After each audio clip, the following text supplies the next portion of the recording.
우리가 보려고 하는 기본적인 데이터 프레임은 이제 두 개인데요. 나중에 하나가 더 나옵니다만 여기에서는 X라고 하는 것과 이제 Y라고 하는 데이터 프레임을 보겠습니다. X는 세 개의 observation으로 이루어져 있는데 첫 번째 사람이라고 생각하시면 되겠습니다. 첫 번째 소비자, 두 번째 소비자, 세 번째 소비자고요. 각각의 아이디는 1, 2, 3입니다.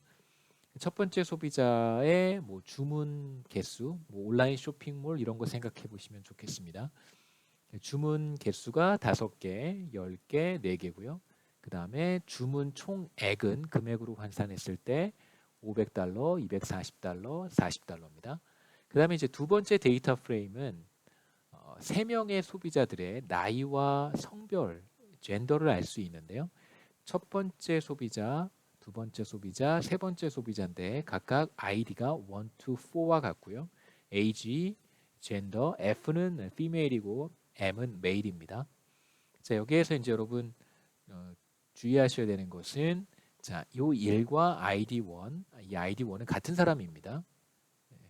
물론 다른 사람일 수도 있는데요. 여기에서는 이제 같다라고 가정을 하겠습니다. 같은 사람이고요. 마찬가지로 ID2 여기 X의 ID2와 Y의 ID2는 같은 사람입니다. 그 다음에 X의 ID3와 Y의 없네요. 네, Y의 ID4는 다른 사람입니다. 그래서 X와 Y에 등장하는 두 사람은 같은 사람이고요. 예, 요 사람은 서로 다른 사람입니다. 그러면 모두 몇 명을 우리가 지금 관찰한 것이냐면 4명을 관찰을 했고 그 중에 네, 2명은 X에도 나타나고 Y에도 나타난다. 이렇게 얘기할 수 있겠죠. 그래서 제가 이렇게 의도적으로 겹치는 사람과 겹치지 않는 사람을 표시한 이유는 X에만 있는 사람, 또 Y에만 있는 사람 이렇게 표시한 이유는 우리가 지금부터 디플라이어에 있는 그 머지 함수 4가지를 순서대로 볼 텐데 이제 X에는 있고 Y에는 없고 이제 X에는 없고 Y에는 있고 이제 이런 경우에 머지하는 방식에 따라서 그 병합했을 때의 결과가 조금씩 달라지기 때문에 제가 의도적으로 이렇게 하나에는 있고 다른 하나에는 없는 이런 그 아이디를 제가 추가를 했습니다. 그래서 여기서 여러분 기억하셔야 되는 것은 ID1과 ID2는 같은 사람입니다. 그래야 이제 이걸 그 키 변수로 사용을 해서 아까 제가 간단하게 그림 그 컨트리 3 이런 예로 설명을 드렸듯이 그래서 ID1, ID2를 중심으로 이렇게 두 개의 데이터를 붙일 수 있는 거겠죠.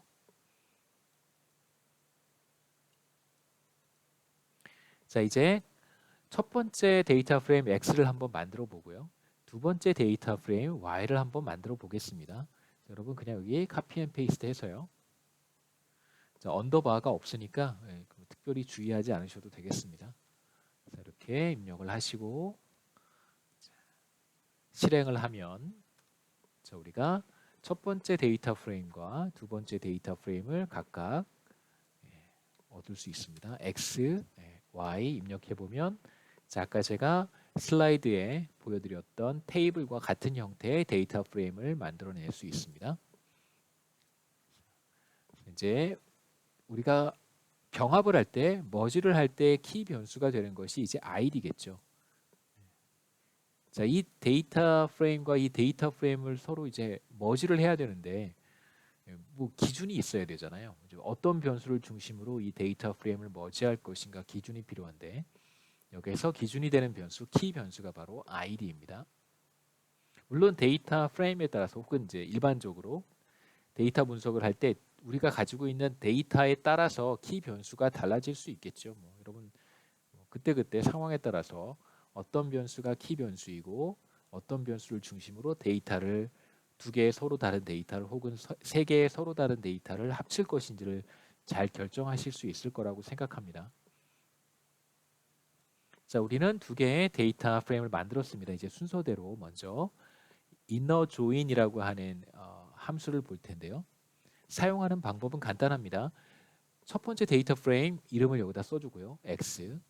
두 번째 데이터 프레임의 이름 Y 이렇게 써주고 그 다음에 두 개의 데이터 프레임을 머지를 해야 되는데 그때 어떤 변수를 기준으로 두 개의 서로 다른 데이터 프레임을 머지할 것인가 그 기준이 되는 키 변수를 여기다가 따옴표와 함께 표시해 줍니다. 우리의 example에서는 이 키 변수가 바로 id가 되겠죠. 그래서 id라고 써주시면 되겠습니다. 근데 주의하셔야 되는 것은 inner join이라고 하는 함수를 사용했을 때 결과가 어떻게 되는지 먼저 한번 보시고 제가 설명을 해드리겠습니다. 자, inner join이라고 하는 함수를 사용해 보겠습니다. 첫 번째 데이터 프레임의 이름 x, 두 번째 데이터 프레임의 이름 y 써주고요. 그 다음에 by 키 변수가 되는 id. 자, 이렇게 입력을 하면 어떤 결과가 나오냐면 보시다시피 id가 1, 2밖에 나타나지 않고 x에 있는 3과 y에 있는 4는 다 없어집니다. 그러니까 inner join이라고 하는 함수를 사용하게 되면 우리가 어떤 결과를 얻게 되냐면 x에 있는 관측치들과 이제 y에 있는 관측치들 중에 교집합만 여기죠.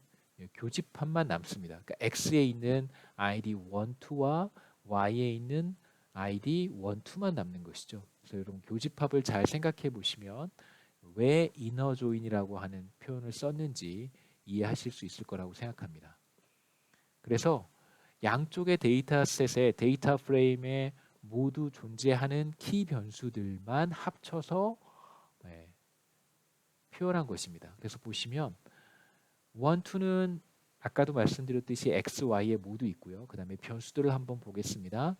number of orders는 x, 그 다음에 value orders도 x. 그래서 두 개의 변수는 x에서 온 것이고요.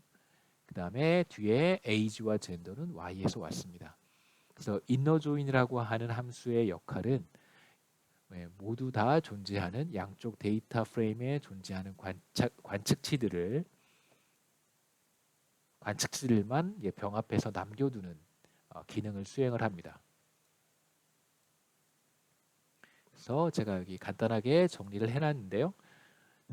그래서 inner join을 사용해서 머지를 하게 되면 데이터 프레임 1과 데이터 프레임 2에 공통으로 나타나는 관측치들만 병합이 되고 공통으로 나타나지 않는 관측치들은 모두 다 사라지게 됩니다. 그래서 여러분 보시면 제가 작업해서 보여드렸던 결과와 똑같고요. 두 번째 나타나는 함수는 left join이라고 하는 것인데, 자 여기서 left는 여기 두 개의 데이터 프레임이 있어요. x, y 뭐 상관없습니다. y, x라고 써도 상관없습니다. 뭐라고 쓰든 상관없이 왼쪽에 있는 데이터 프레임, 그러니까 얘를 가리키는 것입니다. 여기에 x가 오면 그게 x를 가리키는 것이고 여기에 만약에 y라고 쓰시면 y를 가리키는 것입니다.